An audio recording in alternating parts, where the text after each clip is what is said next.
ایک آدمی جس کو عورت بلاتی ہے۔ آدھی رات کے وقت حضرت عمر فاروق رضی اللہ عنہ نے ایک عورت کی آواز سنی جو پردہ کے نیچے سے پکار رہی تھی، کیا شراب نوشی کی کوئی صورت ہے یا نصر بن حجاج کے پاس جانے کی کوئی سبیل ہے؟ ایسا نوجوان جس کی جوانی بھرپور، دبلا پتلا ہے، چہرہ ستوں ہے اور ضدی جھگڑالو نہیں ہے۔ یہ سنتے ہی آپ رضی اللہ عنہ کے چہرے پر غصے کے آثار نمایاں ہو گئے۔ فرمایا کہ اس وقت میرے ساتھ تو کوئی آدمی نہیں ہے جس کو یہ عورت پکارتی ہو۔ حکم دیا کہ نصر بن حجاج کو میرے سامنے حاضر کرو۔ جب نصر بن حجاج حاضر ہوا تو آپ نے اس کے بال کٹوا دیے، پس اس کے دونوں رخسار چاند کے دو ٹکڑے معلوم ہونے لگے۔ حضرت عمر رضی اللہ عنہ نے حکم دیا کہ اس کے سر پر عمامہ باندھو۔ چنانچہ ایسا ہی کیا گیا۔ پھر اس کو فرمایا کہ جس شہر میں ہوں اس میں تم سکونت اختیار نہ کرو۔ پھر حضرت عمر رضی اللہ عنہ نے اس کو بصرہ بھیج دیا۔ اس عورت کو اپنی جان کا خطرہ ہوا جس کی باتیں حضرت عمر رضی اللہ عنہ نے سن لی تھی، چنانچہ اس نے یہ اشعار حضرت عمر رضی اللہ عنہ کو لکھ بھیجے: امام وقت سے کہہ دو جن کے غضب سے ڈرا جاتا ہے کہ میرا شراب یا نصر بن حجاج سے کیا تعلق؟ میری مراد تو ابو حفص ہیں جن کی آنکھیں نشیلی اور نگاہ خمار آلود ہیں۔ حضرت عمر رضی اللہ عنہ نے اس کو پیغام بھیجا کہ مجھے تیری طرف سے خیر پہنچی ہے۔ میں نے اس آدمی کو تمہاری وجہ سے نہیں نکالا، بلکہ مجھے اس کے متعلق یہ خبر ملی تھی کہ وہ عورتوں کے پاس آتا جاتا ہے جن پر مجھے اطمینان نہیں ہے۔ قصہ نمبر: اپنے رب کو کیا جواب دو گے؟ ایک آدمی نے چلا کر کہا، اے امیر المومنین، میرے ساتھ چلیں، فلاں شخص نے میرے ساتھ زیادتی کی ہے، میری مدد کریں۔ حضرت عمر رضی اللہ عنہ نے اپنا دورہ اٹھایا اور اس کے سر پر مارا۔ فرمایا، تم لوگ عمر رضی اللہ عنہ کو پکارتے ہو، وہ تمہارے لیے نمائش گاہ ہے۔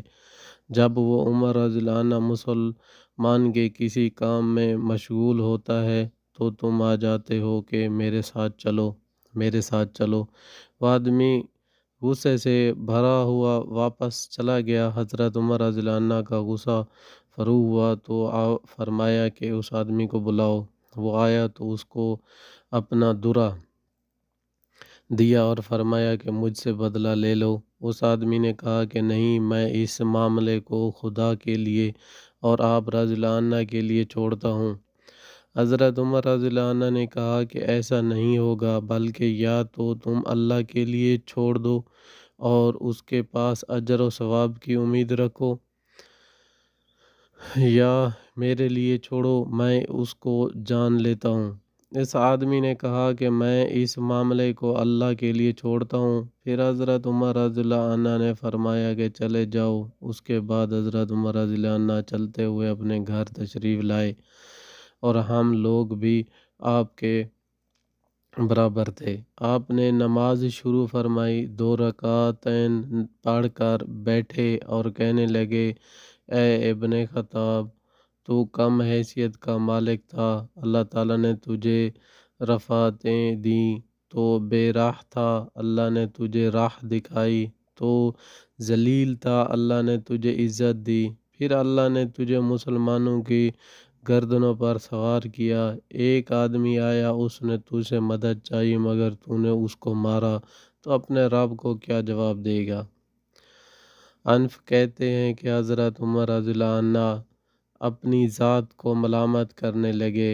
میں جان گیا کہ آپ رضی اللہ عنہ تمام روئے زمین کے باسوں سے افضل ہیں۔ دریائے نیل کے نام حضرت عمر رضی اللہ عنہ کا خط۔ اہل مصر قبطی مہینوں میں سے ایک مہینہ بازونا میں حضرت عمر بن العاص رضی اللہ عنہ کے پاس جمع ہوئے اور کہنے لگے، اے امیر، ہمارے اس دریائے نیل کا ایک دستور چلا آ رہا ہے کہ یہ اس وقت تک نہیں چلتا جب تک اس میں ایک کنواری لڑکی کو ڈال نہ دیا جائے۔ حضرت عمر بن العاص رضی اللہ عنہ نے پوچھا، ہاں بتاؤ، اس دریا کا کیا دستور ہے؟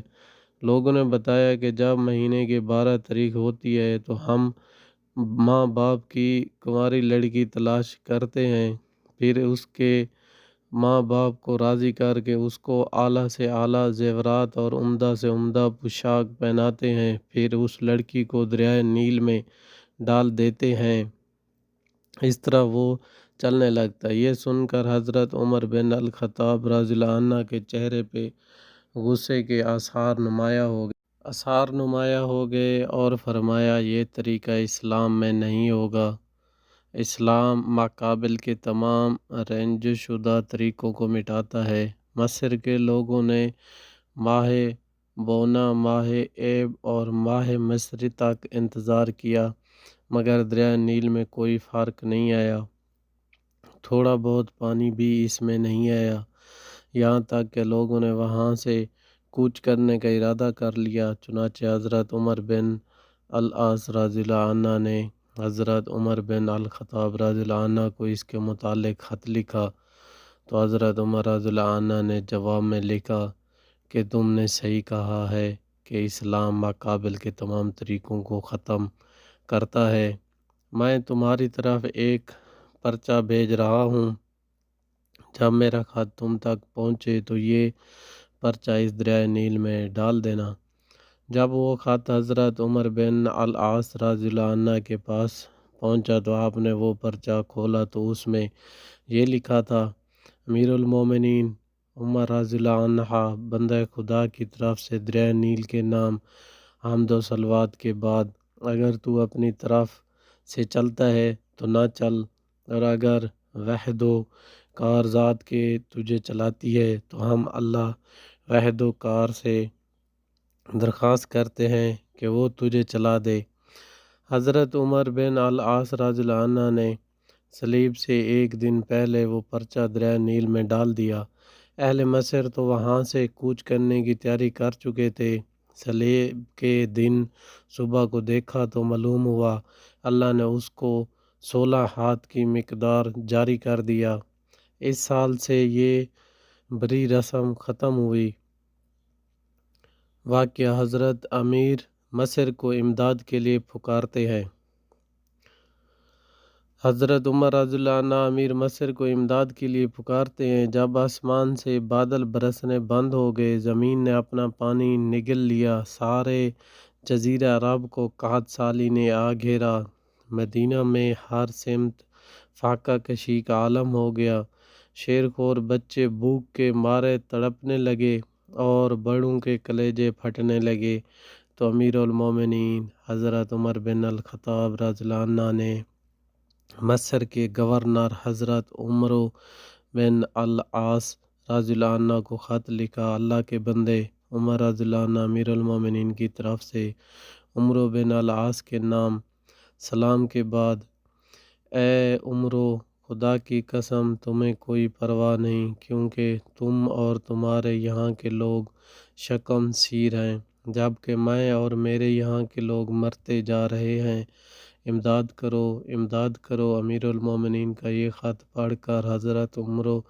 بن العاص رضی اللہ عنہ کو بڑا کلاک ہوا اور انتہائی افسوس ہوا، پھر اس وقت تک خود عمدہ کھانا پینا چھوڑ دیا جب تک کہ جزیرہ عرب کے مسلمانوں کے لیے کھانے پینے کا سامان تیار نہیں ہو گیا۔ پھر امیر المومنین کو خط لکھا، اللہ کے بندے عمر رضی اللہ عنہ امیر المومنین کے نام عمر بن العاص کی طرف سے حمد و صلوات کے بعد، میں جناب حاضر ہوں، میں نے آپ کی طرف اتنے اونٹ بھیج دیے ہیں جن کا اول حصہ آپ کے پاس اور آخری حصہ میرے پاس ہے، والسلام علیکم ورحمۃ اللہ وبرکاتہ۔ قصہ حضرت عمر رضی اللہ عنہ اور حبشی اسامہ رضی اللہ عنہ کی روانگی۔ ابھی حبشی اسامہ رضی اللہ عنہ نے مقام خندق کو بھی پار نہیں کیا تھا کہ یہ خبر قیامت اثر کانوں میں پہنچی کہ رسول کریم صلی اللہ علیہ وسلم کا انتقال ہو گیا۔ لشکر رک گیا۔ حضرت اسامہ رضی اللہ عنہ حضرت عمر رضی اللہ عنہ کے پاس آئے اور کہا کہ آپ رسول اللہ صلی اللہ علیہ وسلم کے خلیفہ کے پاس جائیں اور ان سے اجازت طلب کریں کہ لوگ واپس لوٹ آئیں، کیونکہ مجھے خلیفہ رسول کے متعلق اطمینان بھی نہیں ہے اور کہیں مشرکین مسلمانوں کے قیمتی سامان کو اٹھا نہ لے جائیں۔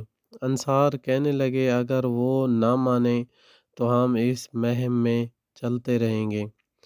آپ ان کو خلیفہ رسول صلی اللہ علیہ وسلم کو ہماری طرف سے پیغام پہنچا دیں اور ان سے یہ مطالبہ کریں کہ ہمارے اس امر کا ایسے آدمی کو ذمہ دار بنائیں جو اسامہ رضی اللہ عنہ سے زیادہ عمر رسید ہو۔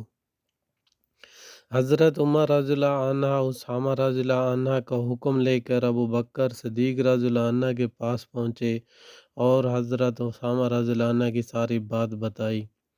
حضرت ابو بکر رضی اللہ عنہ نے فرمایا کہ اگر یہاں کے کتے اور بھیڑیے مجھے اٹھا لے جائیں تب بھی میں رسول اللہ صلی اللہ علیہ وسلم کا کیا ہوا فیصلہ واپس نہیں لوں گا۔ حضرت عمر رضی اللہ عنہ نے کہا کہ انصار نے بھی مجھے آپ تک یہ پیغام پہنچانے کا حکم دیا ہے، وہ مطالبہ کر رہے ہیں کہ اسامہ رضی اللہ عنہ سے زیادہ عمر والا شخص ان کا ولی بنایا جائے۔